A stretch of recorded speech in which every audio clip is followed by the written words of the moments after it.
Olá, o que irei relatar para vocês aconteceu em meu primeiro estágio num lar coletivo para idosos com deficiência mental. Um dos residentes era uma pequena mulher estrangeira. O que lhe faltava em altura, ela compensava com uma voz muito poderosa. Ainda posso ouvir isso até hoje. Ela era muito frágil, mas muito gentil e tinha um relacionamento amoroso com um dos outros moradores. Ela teve uma vida difícil e estava feliz por viver o resto de seus dias cercada de amor, carinho e boa comida. Quando ela faleceu, ficamos todos incrivelmente tristes. O namorado dela não parava de chorar o dia todo. Todo mundo estava emocionado. Como eu não a conhecia há tanto tempo quanto as outras enfermeiras, me ofereci para arrumar o quarto dela, para que tudo ficasse pronto para a família dela buscar no dia seguinte. Bem, quando entrei no quarto dela, senti uma tensão estranha que não conseguia identificar. O ambiente estava muito silencioso, como se o som não penetrasse pelas paredes. Levei algumas caixas e comecei a arrumar o quarto metodicamente, do lado esquerdo da porta até a janela dos fundos, até o lado direito. O lado esquerdo da sala estava ok, embora eu sentisse a tensão aumentando a cada passo que eu dava. Quando cheguei ao lado da janela, senti os pelinhos da nuca se arrepiando e uma estranha sensação de formigamento nas costas. Quando cheguei ao lado esquerdo da sala, olhei para a parede perto da porta e vi uma máscara indonésia. No início, não prestei muita atenção nisso, mas quanto mais me aproximava, mais forte ficava a sensação de desconforto. E então, coisas estranhas começaram a acontecer.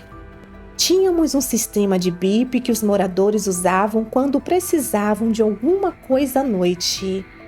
Todos os bips começaram a tocar ao mesmo tempo, várias vezes. Tivemos que ir de sala em sala para desligá-los. Todos os quartos, exceto dela. As portas começaram a fechar sem nenhuma rajada de vento e as luzes começaram a piscar.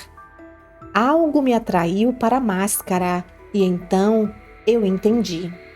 Certa vez, meu pai me contou sobre um jogo de velhas facas indonésias, feitas para um proprietário específico. Eles não podem ser transferidos para uma nova pessoa ou coisas terríveis acontecerão com eles. Ele me avisou para nunca comprar um jogo desse. Deve ser a mesma coisa com as máscaras, pensei. Então, fiz a única coisa que eu poderia fazer. Parei de fazer as malas, fechei a porta e sentei de pernas cruzadas na frente da máscara. Comecei a conversar com aquilo. Eu disse a ele que ele deve estar chateado porque seu dono morreu e que deve estar com medo de para onde ele está indo agora. Eu disse que entendia, porque eu mesmo sentia muita falta do morador.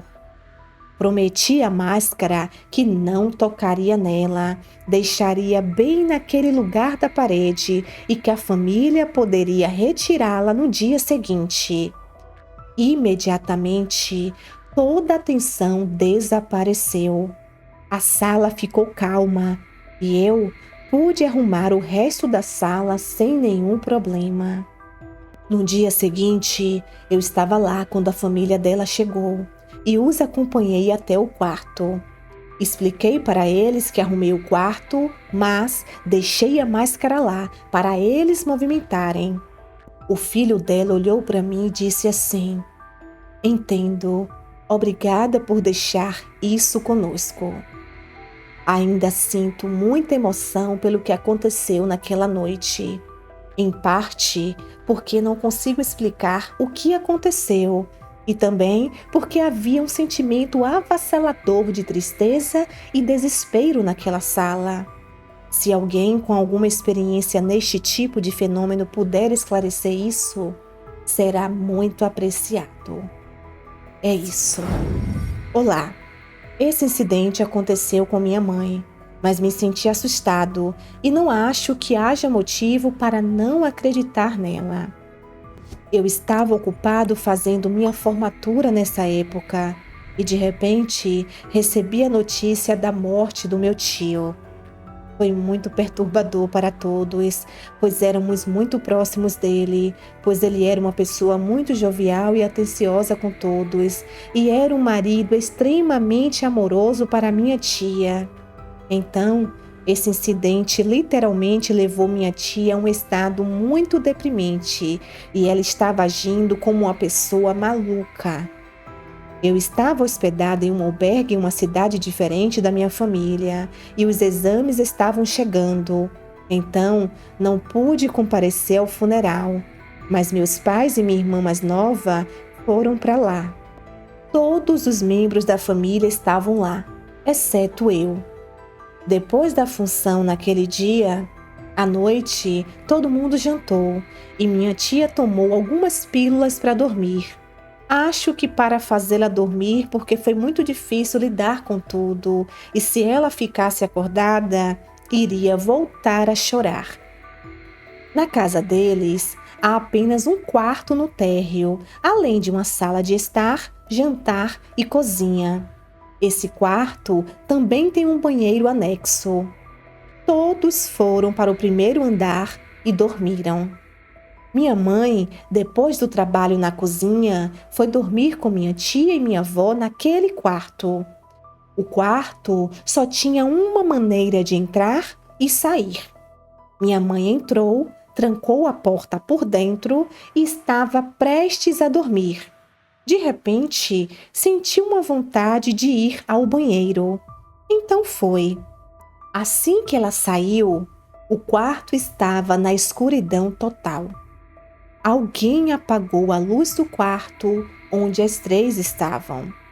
Não foi um caso de fusível de lâmpada ou corte de energia. Minha tia recebeu pílulas para dormir. Então, ela estava dormindo profundamente e a minha avó também estava dormindo. E ela é uma pessoa que não consegue andar direito sozinha. Então, ela não se levantou da cama e apagou a luz tão rapidamente.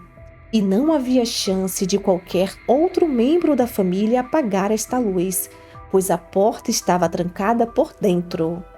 Minha mãe ficou com muito medo porque sabia que ela não desligou. De alguma forma, ela dormiu naquela noite. No próximo dia, quando a minha mãe perguntou à minha tia e à minha avó se elas apagaram a luz ontem à noite, elas negaram. Ela contou toda a história para eles, ao que minha tia respondeu: definitivamente era meu marido, pois é ele quem apaga a luz todas as vezes e não permite que nenhuma outra pessoa apague. Mesmo que esse tenha sido um gesto doce que ele fez por sua esposa, fazer a mesma coisa após a morte pode assustar outras pessoas. Depois desse incidente, nunca aconteceu nada assim. Mas ninguém tem coragem de ficar sozinho nesta casa, mesmo que a situação também exija. As pessoas acreditam até hoje que seu fantasma está lá, vagando pela casa, e ele está de olho em quem entra e sai dali. Minha mãe me confessou que naquela noite teve uma sensação muito estranha, que ela se arrepiou dos pés à cabeça, como se estivesse sendo observada. Ela acendeu e apagou as luzes algumas vezes para testar e tudo funcionava perfeitamente dentro daquele quarto. Ela dormiu muito arrepiada e com muito medo, mas antes orou muito pelaquela alma. Olá, meus amores, boa noite, como vocês estão? Espero que bem. E vocês acabaram de ouvir 2 relatos sobrenaturais. O que vocês acharam, hein? Deixe aqui nos comentários. Que vocês fiquem bem, se cuidem e até o próximo vídeo.